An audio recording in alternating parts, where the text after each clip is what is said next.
Assalamu alaikum and welcome back to my channel. In the last lecture we studied about the academic writing, what is academic writing, and we studied about the 7 features of academic writing or writing it academically. So in today's lecture we will study about the registers and the 10 rules of writing academically. Registers are the level of formality with which you speak. Purpose of the registers: it aids readers' understanding, it expresses oneself, provides information, and persuade. There are 2 areas of registers that are academic and non-academic. Let's have a look what types are there in academic and what are there in non-academic. In academic, first of all, we have a jargon. Jargon is specific to particular profession. For example, if a doctor is there and he is talking to another doctor, he can use some special terms for their understanding. But a doctor cannot use the same term to make her or his patient understand what he is talking about. Archaic, related to Old English. For example, in Old English there were words like thee or thou. Journalistic, related to newspapers. Formal, related to academic writing. Literary, subjective writing. For example, poems, prose, or novels. Coming towards the second area, that is non-academic. First of all, we have an idiom there.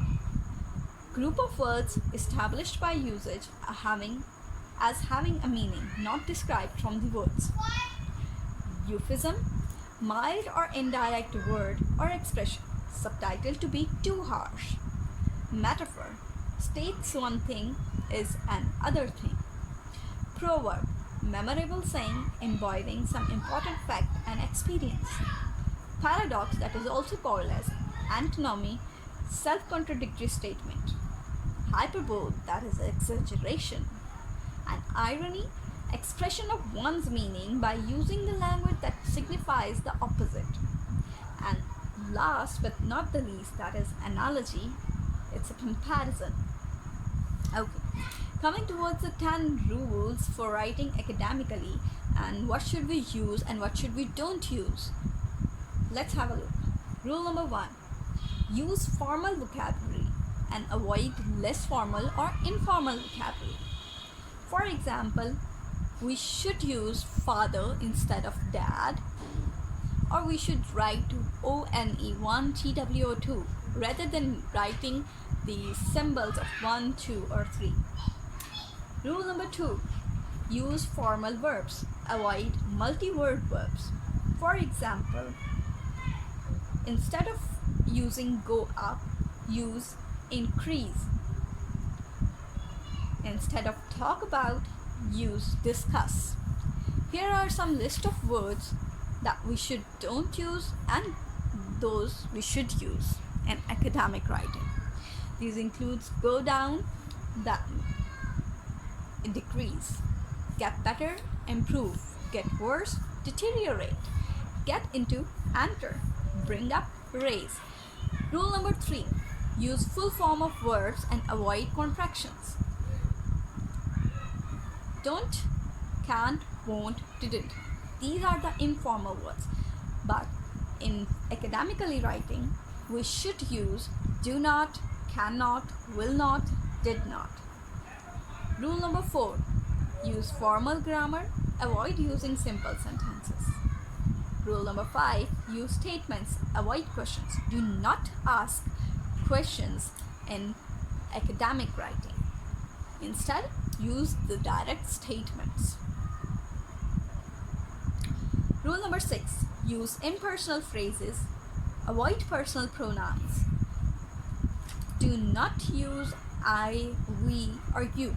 These are personal pronouns. Instead of these, use there, is, or are. There is, there are. Rule number 7, be precise, avoid vague words. Use exact figures instead of using several, many, or about, whatever. Rule number 8. Cite your sources, avoid vague claims. Rule number 9. Use tentative language, avoid absolute statement. Avoid using always, will, shall.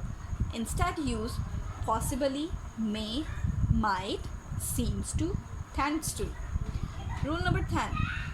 Use appropriate transitions, avoid numbering, bullets and basic transitions.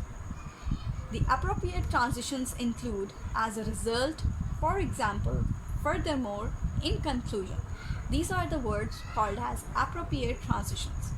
And avoid numbering 1, 2, 3 or doing bullets or basic transitions. What are basic transitions? Basic transitions include and, but, so.